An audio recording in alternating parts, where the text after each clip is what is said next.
자, 감사합니다. 말씀 보겠습니다. 말씀은 요한계시록 6장 1절에서 8절까지의 말씀. 말씀은 요한계시록 6장 1절에서 8절까지의 말씀을 제가 봉독하도록 하겠습니다. 내가 봄에 어린 양이 7인 중에 하나를 떼시는데 그때 내가 들으니 내 생물 중에 하나가 우레소리같이 말하되 오라 하기로, 이에 내가 보니 흰 말이 있는데 그 탄 자가 활을 가졌고 면류관을 받고 나아가서 이기고 또 이기려고 하더라. 둘째 인을 떼실 때에 내가 들으니 둘째 생물이 말하되 오라 하니, 이에 다른 붉은 말이 나오더라. 그 탄 자가 허락을 받아 땅에서 화평을 제하여 버리며 서로 죽이게 하고 또 큰 칼을 받았더라. 셋째 인을 떼실 때에 내가 들으니 셋째 생물이 말하되 오라 하기로, 내가 보니 검은 말이 나오는데 그 탄 자가 손에 저울을 가졌더라. 내가 내 생물 사이로부터 나는 듯한 음성을 들으니 이르되 한 데나리온의 밀 한 대요 한 데나리온의 보리 석 대로다. 또 감람류와 포도주는 해치지 말라 하더라. 넷째 인을 떼실 때에 내가 넷째 생물의 음성을 들으니 말하되 오라 하기로, 내가 봄에 청황색 말이 나오는데 그 탄자의 이름은 사망이니 음부가 그 뒤를 따르더라. 그들이 땅 4분의 1의 권세를 얻어 검과 흉년과 사망과 땅의 짐승들로서 죽이더라. 아멘. 자, 오늘의 말씀은 일곱인 네 가지의 말의 상징, 일곱인 네 가지 말의 상징이라는 제목으로 말씀을 증거하도록 하겠습니다.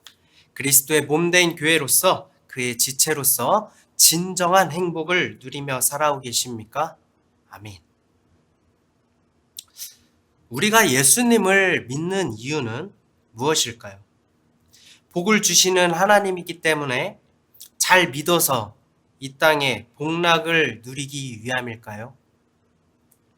누구나 하나씩은 종교를 갖고 있으니 나 또한 시대에 뒤떨어지지 않기 위해, 개인의 소양을 위해 우리는 예수님을 믿는다고 말하는 것일까요?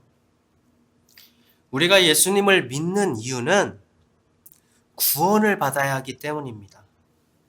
그 구원이 없다면 우리는 예수님을 믿을 이유가 없습니다. 우리가 귀찮게 교회에 나가고 힘들게 믿음을 지킬 필요가 없다라는 거예요. 우리가 고난을 박해를 당하더라도 우리가 참고 인내하는 이유는 오직 이 구원을 얻기 위해서입니다. 그런 이유로 기독교는 종교가 아닙니다. 기독교는 생명입니다. 우리의 영혼을 살리는 유일한 길이며 유일한 방법인 것입니다. 이 길 이외에 다른 길은 없습니다. 다른 선택지는 없어요. 다른 길은 전부 사망일 뿐입니다. 그리스도 예수를 유일한 구원자로 믿는 것이 교만이고 독선이며 이기적이게 보이십니까? 내가 구원받을 수만 있다면 우리는 이런 비난보다 더 큰 것도 감당할 수 있습니다. 착한 일을 많이 했다고 천국의 아래에 머물거나 버틸 만한 지옥을 가도록 허락하시지 않습니다. 구원받지 못한 영혼들은 오직 영원한 불못의 형벌을 그 누구도 피해갈 수 없습니다. 우리의 구원은 마귀로부터의 구원이 아닙니다. 바로 하나님의 진노로부터 구원받는 것입니다. 본래 우리는 하나님의 말씀에 불순종하여서 그 진노를 감당할 수밖에 없는 존재들이었습니다. 그럼에도 불구하고 우리를 사랑하시는 하나님의 마음이 독생하셔서 우리를 위하여 육신을 입고 이 땅에 오신 하나님의 아들, 그 독생자가 바로 예수님이신 것입니다. 예수님은 죄가 없으시지만 순종하셨지만 벌 받을 이유가 하나도 없으시지만 우리를 구원하실 유일한 길을 내어주시기 위하여 우리를 대신하여 십자가의 형벌을 감당하셨습니다.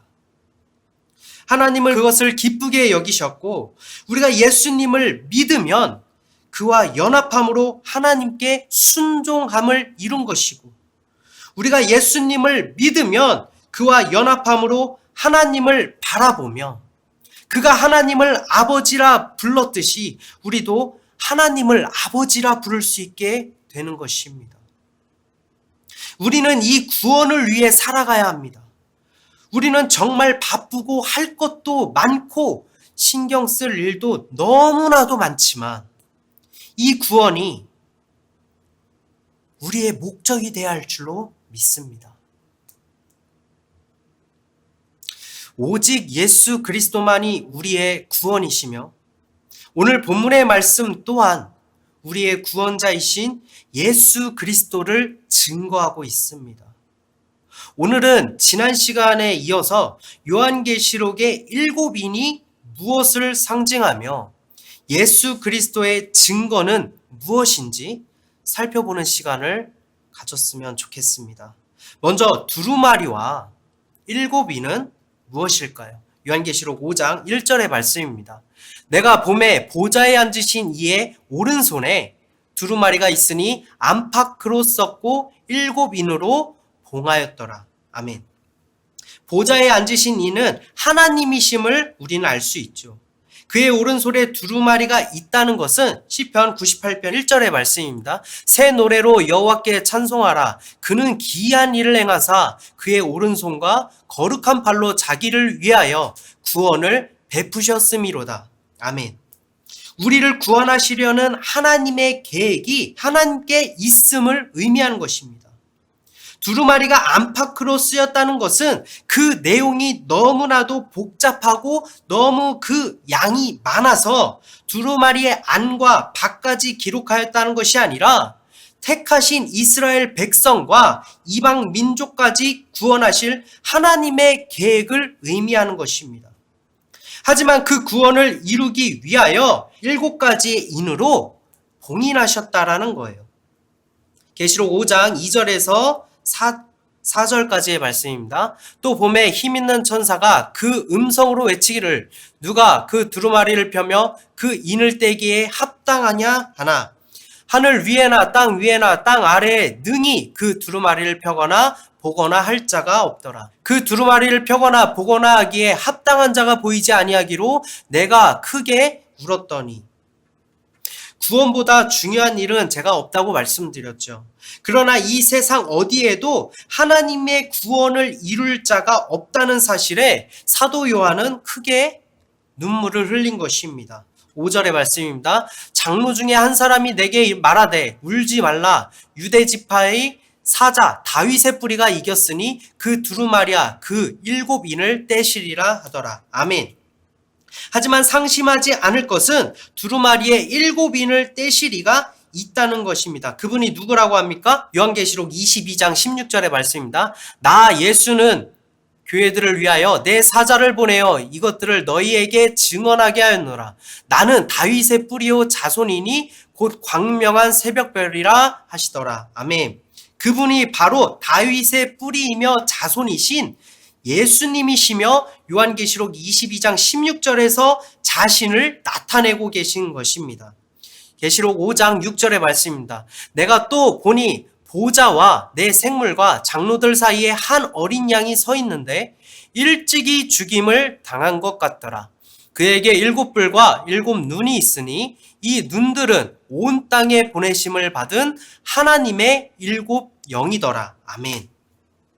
우리의 구원, 즉 두루마리의 7인을 떼실 예수님이신 어린 양이 서 있는데 사도 요한은 이 어린 양을 어떻게 묘사하고 있죠? 죽임을 당한 것 같더라 라고 말하고 있습니다.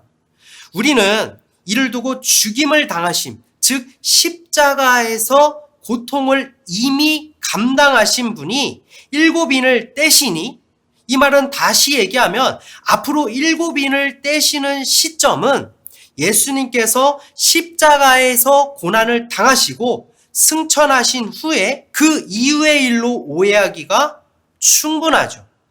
그래서 계시록을 먼 훗날에 일어날 일로 생각하고 그렇게 오해할 수밖에 없는 것입니다.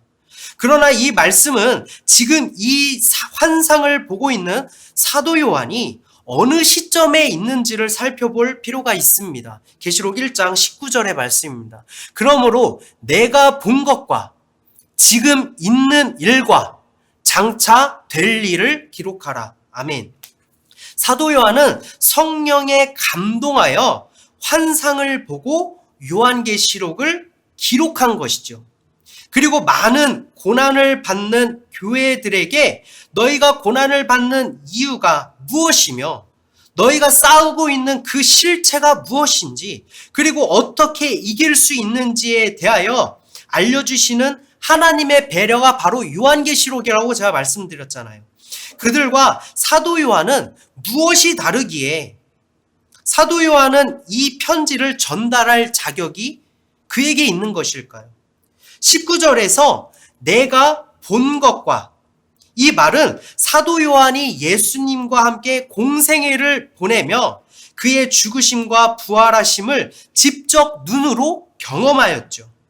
그리고 지금 있는 일, 즉 지금 내가 성령의 감동으로 이 환상을 보는 일, 그리고 장차 될 일, 즉 성령이 그들에게 임할 때 나타날 것을 기록하라는 것이에요.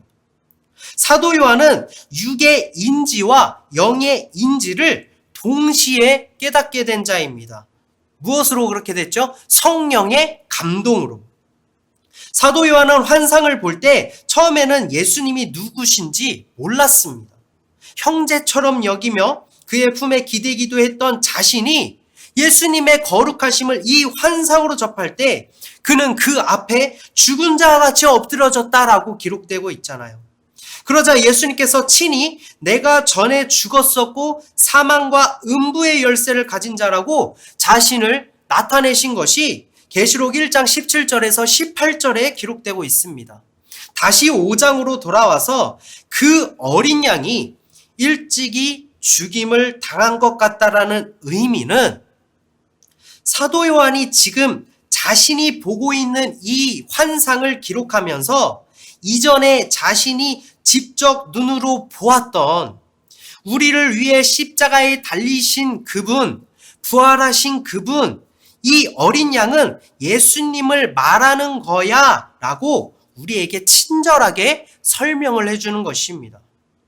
먼 훗날 7인을 떼시는 게 아니라는 것입니다. 예수님께서 우리를 위해 십자가에 달리심으로 다 이루었다라고 말씀하시고 죽음의 권세를 이기시고 부활하셨기 때문에 보좌에 앉으신 이의 두루마리의 7인은 이미 뗀 것이며 두루마리는 펼쳐진 것입니다. 7인에 대한 이야기는 우리의 유일한 구원자이시며 만물의 주인이 되시는 하나님이신 예수님께서 죽으시는 날, 그래서 마귀의 승리처럼 보였던 그 가장 큰 환난의 날, 하지만 결국 마귀를 심판하시고 우리를 구원하시는 그날, 바로 예수님의 십자가 사건, 그날을 위한 영적인 일들을 기록한 것입니다. 오늘 본문의 말씀 계시록 6장 1절의 말씀입니다. 내가 봄에 어린 양이 7인 중에 하나를 떼시는데 그때에 내가 들으니 내 생물 중에 하나가 우레소리같이 말하되 오라 하기로, 이에 내가 보니 흰 말이 있는데 그 탄 자가 활을 가졌고 면류관을 받고 나아가서 이기고 또 이기려고 하더라. 아멘. 예수님께서 이 땅에 육신으로 오셨지만 거룩하시며 죄가 없으신 분이십니다. 흰 말이 온다는 것은 이 예수 그리스도를 의미하는 것이며, 그가 면류관을 받았다는 것은 하나님의 권능을 받아 포로된 우리를 해방시키시기 위하여 마귀와 싸워 이기려고 오신 예수님을 의미하는 것입니다. 마태복음 12장 29절의 말씀입니다. 사람이 먼저 강한 자를 결박하지 않고서야 어떻게 강한 자의 집에 들어가 그 세간을 강탈하겠느냐? 결박한 후에야 그 집을 강탈하리라. 아멘. 예수님께서는 마귀의 시험을 이기시고 마귀의 세간인 우리를 그의 손에서 강탈하셨습니다. 우리는 죄악으로 마귀에게 패배하였지만 예수님은 우리를 구원하시기 위하여 광야에서 마귀를 대적하시고 이긴 자가 되셨어요. 우리를 구원할 수 있는 이유는 그 예수님이 마귀를 이긴 자이기 때문입니다. 계시록 6장 3절에 4절의 말씀입니다. 둘째 인을 떼실 때에 내가 들으니 둘째 생물이 말하되 오라 하니 이에 다른 붉은 말이 나오더라. 그 탄 자가 허락을 받아 땅에서 화평을 제하여 버리며 서로 죽이게 하고 또 큰 칼을 받았더라. 아멘. 둘째 인을 뗄 때에 둘째 생물이 말하였음은 첫째 인을 뗄 때에 첫째 생물이 우레소리 같이 말하였음을 알 수 있습니다. 먼저 이 생물은 무엇을 의미할까요? 계시록 4장 7절의 말씀입니다.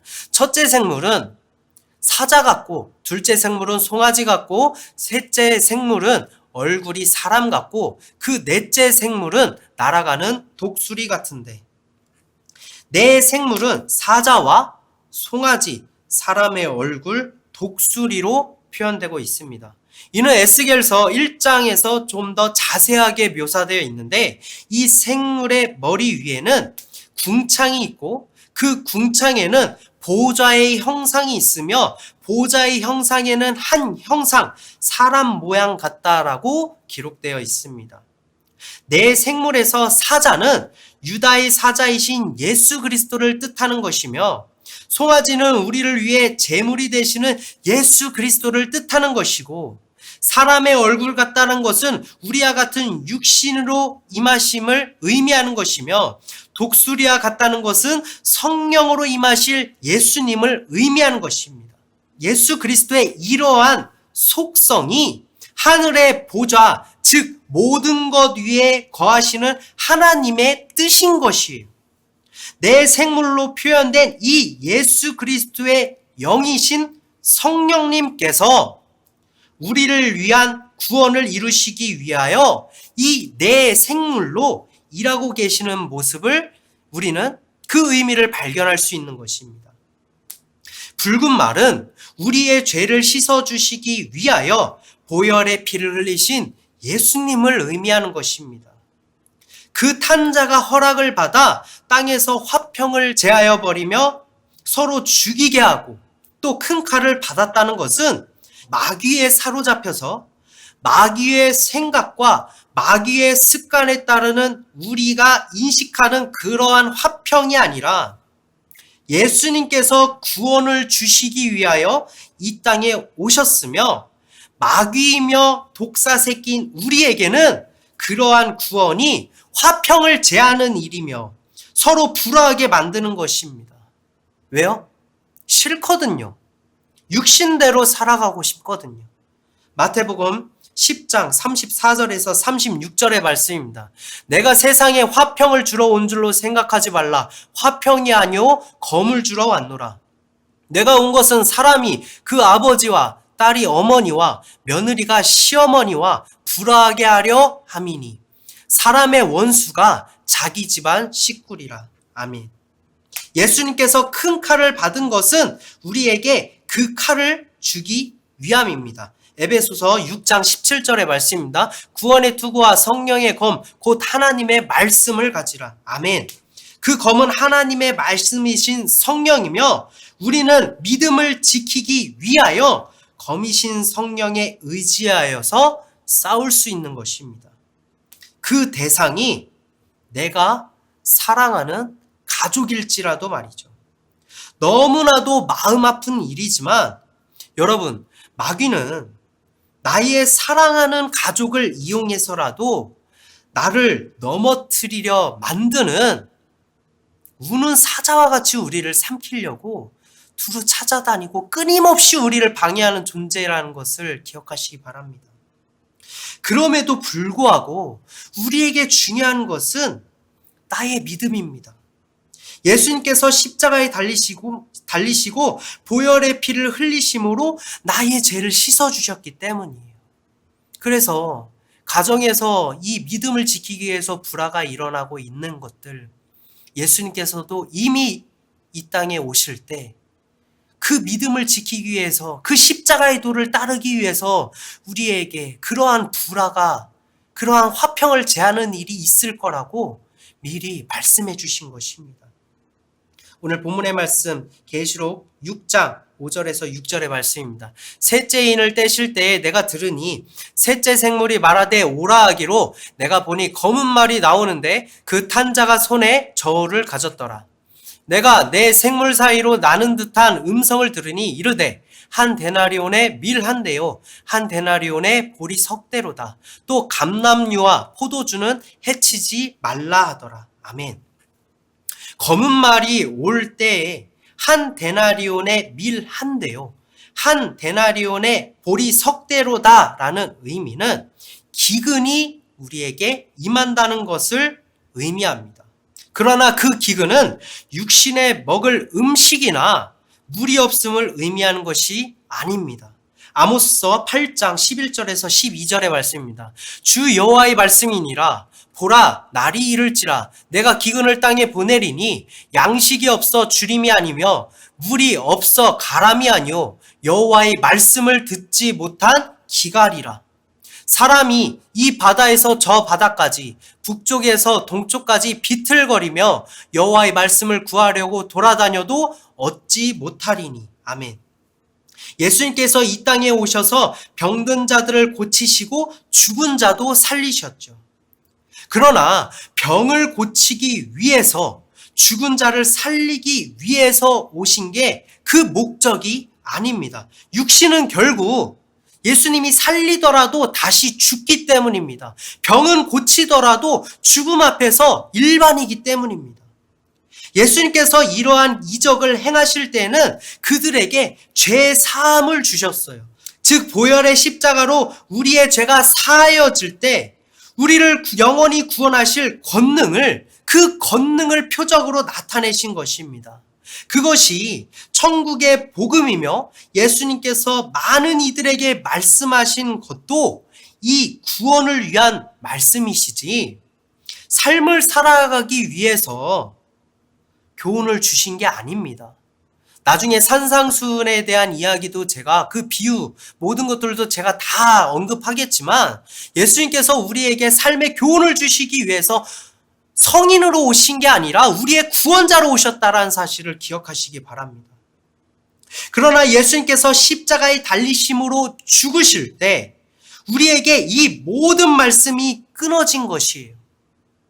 구약의 많은 예언들이 이 예수님을 증언하고 있지만 정작 그 유일한 구원자이신 예수님께서, 그토록 오랫동안 기다렸던 예수님께서 십자가에 달려 죽으셨으니 모든 것이 끊어지고 멈춰버린 것이며 우리에게는 더 이상 구원의 길이 없게 된 것입니다. 그러나 감람류와 포도주는 해하지 말라고 말씀하신 이유는 시편 104편 15절의 말씀입니다. 사람의 마음을 기쁘게 하는 포도주와 사람의 얼굴을 윤택하게 하는 기름과 사람의 마음을 힘있게 하는 양식을 주셨도다. 아멘. 하나님은 우리에게 말씀이신 양식과 보혈의 피인 포도주와 성령이신 기름을 우리에게 주십니다. 우리는 그 말씀의 힘을 얻고 보혈의 피로써 내 죄를 씻어주셨기 때문에 우리의 마음은 기쁘고 성령이 나를 통치하시기에 나는 아무런 걱정 없이 우리의 얼굴은 활기가 넘칩니다. 비록 예수님께서 십자가에 달리시고 죽으심으로 하나님의 말씀을 얻지 못하는 기근은 우리에게 임하였지만 예수님께서 우리를 위해 십자가의 보혈의 피를 흘리셨고 영원히 우리와 함께 하실 성령을 구하는 자들에게 주신다고 약속하신 그 간절한 소망을 해하지 않는다는 것을 의미합니다. 예수님께서 이 땅에 오신 것은 이러한 은혜를 우리에게 주시기 위해서 이 땅에 오신 거예요. 우리가 예수님을 먼저 찾은 것이 아닙니다. 우리는 죄악에 빠져서 하나님을 외면했지만 정작 우리의 왕이신 예수님을 성문 밖에 못 박아서 매달았지만 예수님은 우리를 사랑하셔서 우리에게 먼저 다가오셨어요. 예수님께서 십자가를 지시기 이전에 병자를 고치고 죽은 자를 살리셨습니다. 예수님께서 십자가를 지시기 이전에 너희들을 위하여 보혈의 피를 흘릴 것이라는 것을 작정하셨습니다. 예수님께서 십자가를 지시기 이전에 구하는 자들에게는 성령을 주실 것이라고 약속하셨습니다. 예수님께서는 우리를 먼저 일으켜 세우시고 우리에게 선택권을 주시는 분이십니다. 율법교사가 예수님을 시험하면서 이웃에 대하여 물어봤을 때 예수님께서는 선한 사마리아의 비유를 설명하시죠. 어떤 사람이 예루살렘에서 여리고로 가는 길에 강도를 만났다고 말씀하십니다. 여러분도 아시겠지만 예루살렘은 성전이 있는 곳이며 여리고는 레위인과 제사장들이 살던 곳이에요. 따라서 그 왕래의 길은 율법의 길인 것입니다. 누가복음 10장 30절의 말씀입니다. 예수께서 대답하여 이르시되 어떤 사람이 예루살렘에서 여리고로 내려가다가 강도를 만나매 강도들이 그 옷을 벗기고 때려 거의 죽은 것을 버리고 갔더라. 이곳에 어떤 사람이 강도를 만나는데 강도들이 그의 옷을 벗기고 때려서 거의 죽게 만들었잖아요. 옷을 벗겼다는 것은 부끄러움을 알게 했다는 것이고 이것은 정죄를 의미합니다. 그가 율법의 길에 짓눌려 정죄되어서 거반 죽게 된 상태, 즉 강도 만난 자가 이 율법교사임을 예수님께서는 말씀해 주시는 거잖아요. 그런데 여러분, 정말 아이러니한 사실은 율법을 생명과도 지키는 이들이 왕래하는 그 길에 부정하다 일컬어지는 사마리아 사람은 도대체 이곳에 어떻게 있는 것입니까? 천박하고 부정하게 여기는 이 사마리아 사람이 감히 이곳에 출입이나 가능하겠습니까? 누가복음 10장 34절의 말씀입니다. 가까이 가서 기름과 포도주를 그 상처에 붓고 싸매고 자기 짐승에 태워 주막으로 데리고 가서 돌보아 주니라. 아멘. 정말 이해할 수 없이 이곳을 출입한 이 부정한 사마리아 사람이 거반 죽게 된 그가 요청하지도 않았는데 먼저 기름과 포도주로 그 상처를 치료하고 싸매준 거예요. 그 이후에 주막에서 돌보아 주며 값을 지불하고 비용이 더 들면 돌아올 때에 내가 갚으리라고 말씀하십니다. 값을 지불한다는 것은 무엇을 의미합니까? 이 죽게 된 사람을 소생하기 위하여 그 어떤 대가도 치르겠다. 즉 십자가를 의미하는 거잖아요. 그 이전에 이 사람을 고친 것이 바로 기름과 포도주인 것입니다. 우리에게 먼저 은혜를 끼치셨기 때문에 먼저 그러한 은혜로 우리에 대한 사랑과 표적을 나타내셨기 때문에 예수님의 그 은혜를 받은 우리는 예수님께서 십자가에 달리심으로 기근, 즉 하나님의 말씀이 끊어지더라도 그러한 은혜를 기억하고 가슴에 품으며 기대하고 바라고 소망하는 것입니다. 예수님께서 먼저 표적을 보이신 것이 바로 이 때문 기름과 포도주는 해하지 않는 그러한 의미를 갖고 있는 것입니다. 오늘 본문의 말씀 계시록 6장 7절 8절의 말씀입니다. 넷째 인을 떼실 때에 내가 넷째 생물의 음성을 들으니 말하되 오라 하기로 내가 봄에 청황색 말이 나오는데 그 탄 자의 이름은 사망이니 음부가 그 뒤를 따르더라. 그들이 땅 4분의 1의 권세를 얻어 검과 흉년과 사망과 땅의 짐승들로서 죽이더라. 아멘. 예수님께서 우리의 죄를 위하여 십자가에 달리심으로 죽으셨습니다. 가장 큰 환난의 이 날은 우리의 구원자가 죽으신 날입니다. 저 원수로부터 우리를 지키실 이가 죽으신 날입니다. 우리에게 가장 슬프고도 두려운 날이며 그 날은 하나님께서 우리를 저 원수의 손에 넘기신 날입니다. 마귀의 세상입니다. 마치 마귀가 승리한 날 같습니다. 아무런 빛도 희망도 없는 날입니다. 모든 것이 끝난 절망의 날인 것입니다. 그날을 예언한 시편의 말씀입니다. 시편 79편 1, 2, 3절의 말씀입니다. 하나님이시여 이방 나라들이 주의 기업의 땅에 들어와서 주의 성전을 더럽히고 예루살렘이 돌무더기가 되게 하였나이다. 그들이 주의 종들의 시체를 공중의 새에게 밥으로 주의 성도의 육체를 땅의 짐승에게 주며 그들의 피를 예루살렘 사방에 물같이 흘렸으나 그들을 매장하는 자가 없었나이다. 시편 저자는 그 날에 이방 나라들이 즉 마귀가 주께서 주신 기업의 땅에 들어와 성전을 더럽히고 밟고 허물며 주의 종들과 성도들을 짐승의 밥이 되게 하며 죽어 안식할 수 없는 큰 절망에 빠지는 날이라며 슬퍼하고 있는 것입니다. 그 날을 예언한 예레미야의 말씀은 이렇습니다. 예레미야 16장 4절의 말씀입니다. 그들은 독한 병으로 죽어도 아무도 슬퍼하지 않을 것이며 묻어주지 않아 지면의 분토와 같을 것이며 칼과 기근에 망하고 그 시체는 공중의 새와 땅의 짐승의 밥이 되리라.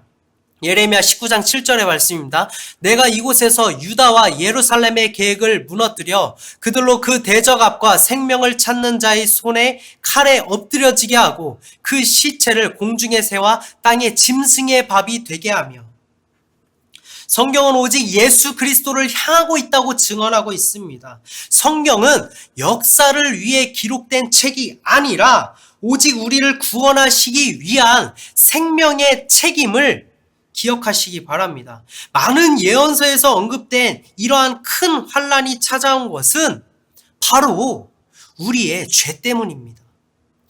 하나님께서 우리를 그 원수의 손에 넘기신 이유는 우리의 죄 때문이라는 거예요. 그 날은 하나님의 진노의 날이며 그 두려운 형벌을 우리에게 쏟으신 날입니다.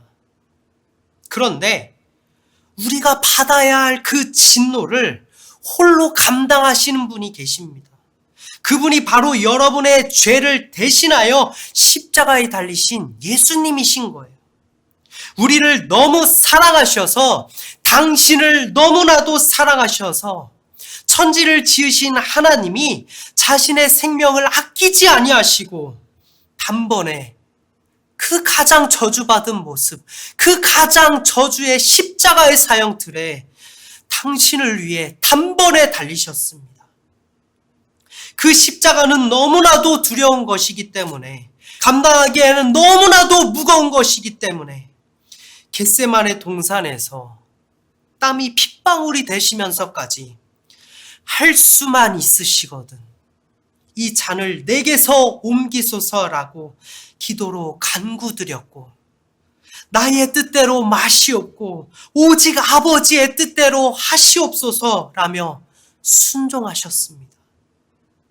우리를 사랑하실 때 끝까지 사랑하셔서 골고다에 오르신 그 발은 멈추지 아니하셨고 그 형벌을 온전히 감당하시기 위해서 고통을 덜 느끼게 하는 모략을 탈 포도주는 거부하시고 모든 물과 피를 쏟으시면서 죽을 듯한 그 극심한 갈증은 느끼시기 위해서 신포도주는 마시셨습니다. 우리는 끝까지 그분이 나의 구원자이신 하나님이라는 사실을 알지 못했고 그를 향해 손가락질하고 조롱하고 침뱉고 그를 찌르고 저주했지만 그는 참으시고 인내하시며 우리를 위한 구원의 길을 완성하셨습니다. 계시록은 먼 훗날의 이야기가 아니라 어떤 징조나 세상의 어떤 정세를 살피며 하늘만 바라보며 표적을 살피는 일을 위해 기록된 책이 아니라 예수님께서 십자가에 달리시고 부활하심으로 다 이루었다라고 말씀하신 그 날에 우리의 눈으로 볼 수 없었던 영적인 일들을 기록한 것입니다. 오직 성경은 예수 그리스도를 증거하고 있으며 예수 그리스도는 오직 우리의 구원을 향하고 그 구원을 이루셨습니다. 구하는 자들에게 주시며 세상 끝날까지 영원히 우리와 함께 하실 거라 약속하신 그 성령은 그리스도의 영이시며 우리에게 임하신 예수님의 재림인 것입니다. 여러분은 여러분이 하나님의 성전인 것과 그리스도이신 성령이 여러분 안에 거하시는 것을 믿으십니까? 아멘. 기도하시겠습니다.